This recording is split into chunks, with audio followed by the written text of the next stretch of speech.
Hi Gaston, thank you for joining me today. It's great to see you, and some of our audience will be very familiar with you from our Tandem Talks events last year, I think it was. So good to have you back, albeit in a very different forum.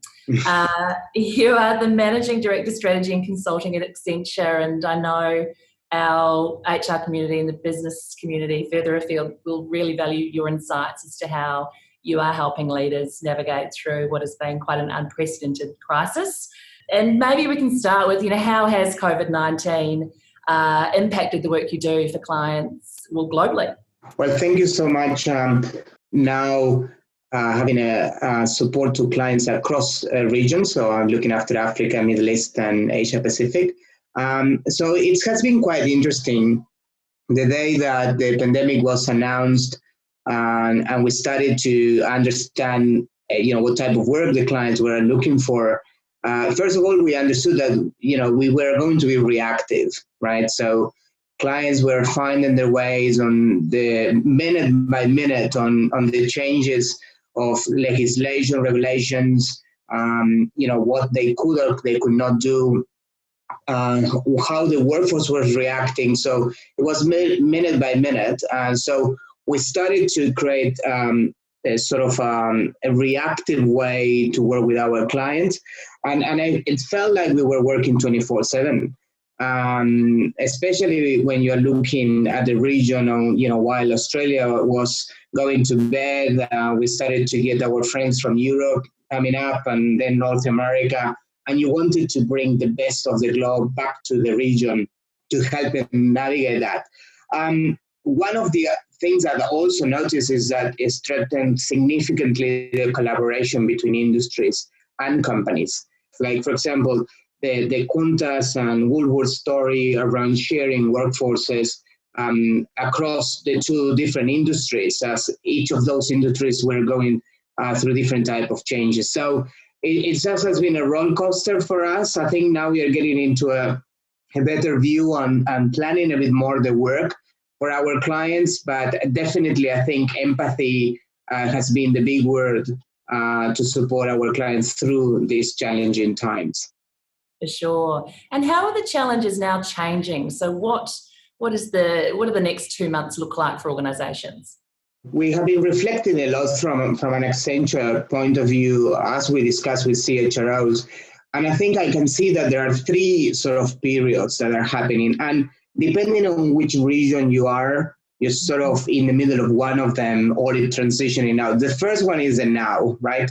And I think in Australia, we are sort of still there. So yeah, typical things that are in that perspective is the focus is on the workforce and it's the physical needs of the workforce. It was a complete shift from the things that the organization needed versus what the workforce needed at that point in time, which were very, very basic things like, physical and mental health, safety, and so forth. So that's where we were playing before, enabling workforce to work from home, understanding some of the immediate impacts on the workforce needs in the resourcing needs, the retailers, screaming for resources, travel industry, probably not so much. And they were thinking, what do I do with all these people now? So I think it's, that has been probably the now. We still see the now coming through. So North America and Europe are still in the now. And some other countries are probably trying to move out from the now to the next, which is the second period that we see. But depending on how they are behaving, their citizens, they are going back to the now. So if we move into the next has been a lot around the workforce shift. What the skills do I need? Starting to think about how do we return back to normal? So what policies do we put in place from a human resources point of view, from a leadership point of view, from a ways of working point of view? All of those things are questions that are coming up, especially now in this side of the world, like the Chinas or Australia and so forth, that we are starting to see a recovery and we are getting back into normal. Now, what we're starting to get ready for is the future. And the future, it will look different. right? So when we see the massive changes that COVID-19 has done to us in terms of digitization, a shifting of works, things that we were thinking that it was impossible to do, the reality is that has been done in a week. And so things like ways of working, new organization models and organization design, the role of the CHRO has been at the heart of this pandemic. And I think no one will forget about how the CHROs has gone beyond their mandates to support not only the workforces, the organizations, but also industries and communities. So I think it will be a very interesting play as these three things happens along the way. Absolutely. I've heard CHROs or CPOs really described as essential workers, during this crisis. And have you found, as a result, that there have been things or advice that they've lent on you for? We get requests every day for different type of support and advice. And I think, obviously, we have a social responsibility as well as Accenture. So we really want to help them and bring the best from different regions. So a few things that we are working on. So workforce planning is critical. So I think in the past, probably the CHROs were ramping around, how do I do workforce planning? Now, there's no other option. We really need to understand how do we run the business today, but how is the business going to be run in the next 6 months and in a year from now? As I said, I think this is the new normal will be different to what was pre-COVID. The second part, which is very related, is workforce transitions. So there would be a massive shift of workforces from industries because at the moment, obviously, there is no international mobility. So the reality is that we need to continue doing our business with what we have at hand. So there will be new skilling and reskilling agendas. And we've seen in the news, for example, the likes of BHP doing the Academy Fit and getting more people into mining.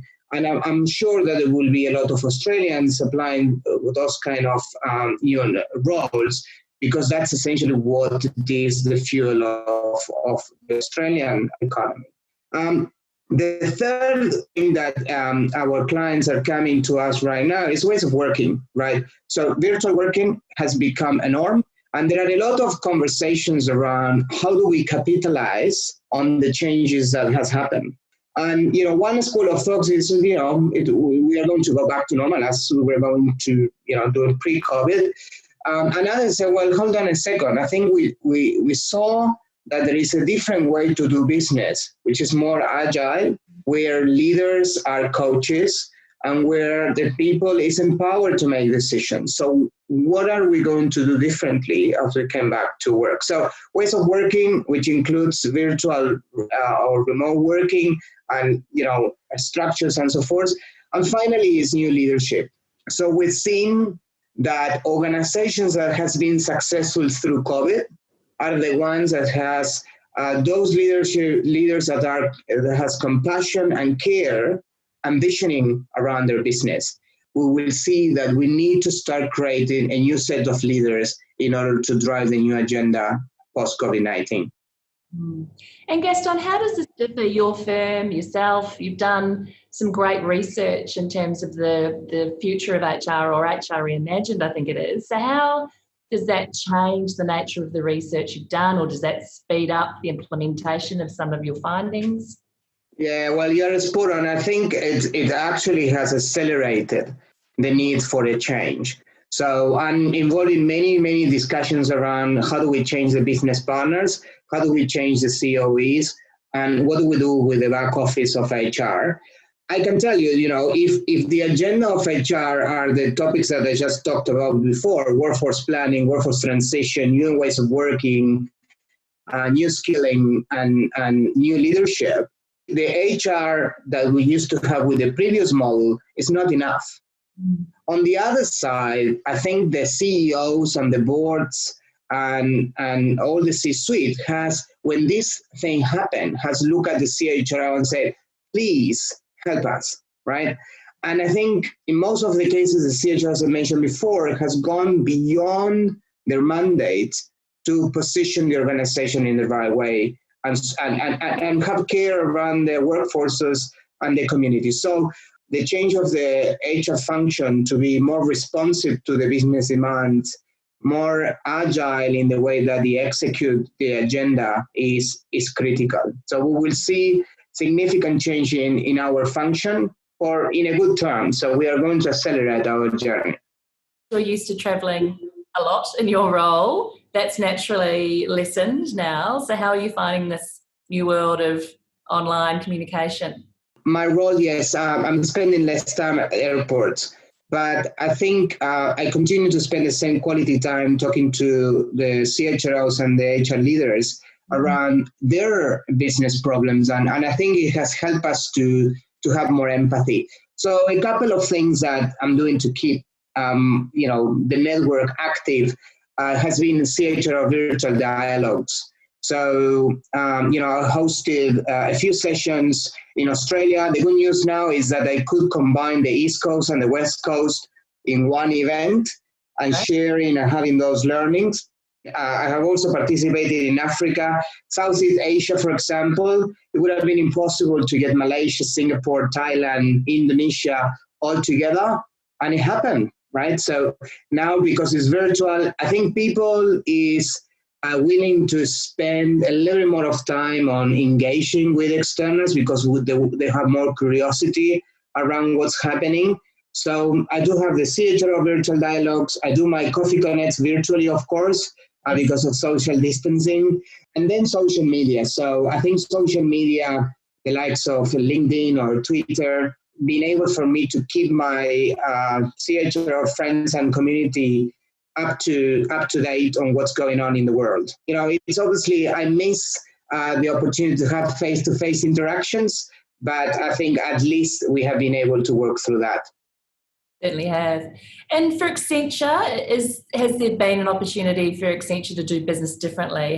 Has the firm had to pivot? It's a good question, and many clients ask us, how do you guys manage the transition? Well, the reality is that we as a firm operate remotely.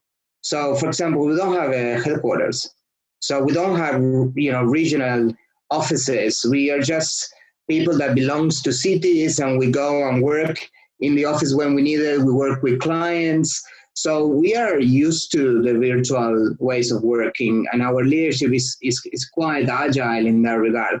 I think for us, it's just a fluctuation between the type of work that potentially would have done.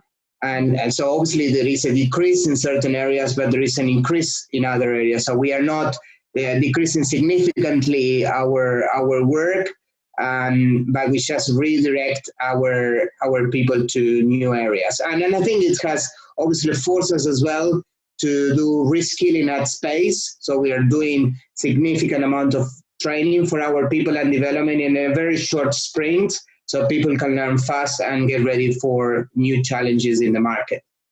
Absolutely. And out of this crisis, what do you think the key learnings are for HR practitioners at any level? It's an interesting conversation, for the HR. They're feeling quite empowered because they're actually in the core of being able to make a difference to the communities and the workforce where they work with. One of the things that actually amazed me is, in North America, 4 CHROs, part of our CHRO network, stand up and said, you know what, we are going to solve this problem of workforce supply and demand for the rest of the market. They embarked in this journey of creating, I'm not sure if you heard about the platform that we launched, which is pro bono. It's just done for the industry, which is People and Work Connect. And essentially, it's a platform where companies that has supply of people, they can say how many, what workforce profile, and there is the demand of people, and the same for every city. Now we have more than 200,000 roles around the globe. The interesting part of that exercise is collaboration. So the collaborations of the head of talent acquisition, the CHROs, on making a good thing for the workforce and the communities, it just has been incredible how, the HR practitioner has stood up to solve the problems for the rest of the industry. So this is just something that amazed me. And I can see that more and more of these symbolic events will continue to happen. In terms of hindsight being a wonderful thing, what do you wish you now knew 6 months ago? I think we were too slow to get into digital. And I think most of the CHROs would have felt the same. If we were already living in a digital world and people was able to work from home, we were more flexible on the policies around flexible workforce and so forth, we wouldn't need to react so quickly to the changes, and we were not prepared. Right? So that's number one. The second one is many organizations didn't take the topic of skilling as a key priority for their business. We thought, it's going to happen, but, it's more important to continue the business running. And I think it's interesting, but it has been demonstrated that companies wouldn't survive without human beings.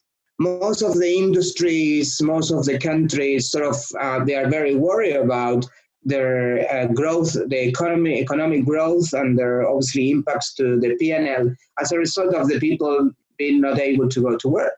So I think the point around skilling and investing in the development of your people and taking seriously the human capital element has been something that it would have been good for people to know. The other one that I believe is analytics. So I think we have been able to see how the power of having data at their hands and the fingertips of the business leaders and the HR practitioners, it has been, amazing. So some companies couldn't even know where did they have their people. And obviously, if you don't even know where do you have them, how do you know they are safe? So organizations that probably has been able to have analytics in the core of the HR function, they were probably dancing at the moment that they got to work through this challenge. So I think CHROs would have wished they knew that they could have done a little bit better prior to COVID-19. And I think now that's probably what I'm talking about, the next iteration of the HR function. Now, I think the agenda of the HR practitioners will change significantly. It's actually looking after the future of work and having the humans at the center of the design of HR. Naturally, there are organisations within industries that have had more difficulty than others through this time. Where do you see the opportunity for industries to grow or to come out quite positively of this experience? As we launch this platform, we are starting to see some trends around what industries are probably requiring what type of skills. And I think it will give us some insights around where do we spend the new skilling. But obviously, the travel industry may need to reimagine themselves. Because, of course, we don't know how many months from now we will be able to do international travel. So definitely there will be a significant impact on that industry. But some other industries have learned that, for example, in the retail, that digital, shopping is becoming probably the new norm. So there might be an opportunity in the analytics area, in the digital area for people to be upskilled. We've seen that sectors like mining has been the foundation to keep the country running. And I think we can see now probably a shift of some new talent workforces to go into those sectors in the resources area, including utilities that has kept us running in our homes. I was going to say offices, but it's the home office. So I think it's also an opportunity for many industries to repurpose their employee value proposition or rebrand themselves, because there will be excellent opportunities to attract talent that they wouldn't able to attract before. Big question for you. What will you do when these restrictions are finally, hopefully, lifted? Well, I think I'm really looking forward to see my friends and my family and have a big hug, right? Yes. I think we are all lacking of that love that only human beings can give you. Absolutely. I couldn't agree more. Gaston, thank you so much for your insights. It's always wonderful to speak with you. You have some amazing clients and some fabulous knowledge to share with us all. So thank you for your time today. No worries. Thank you so much. And I will see you guys soon. Bye.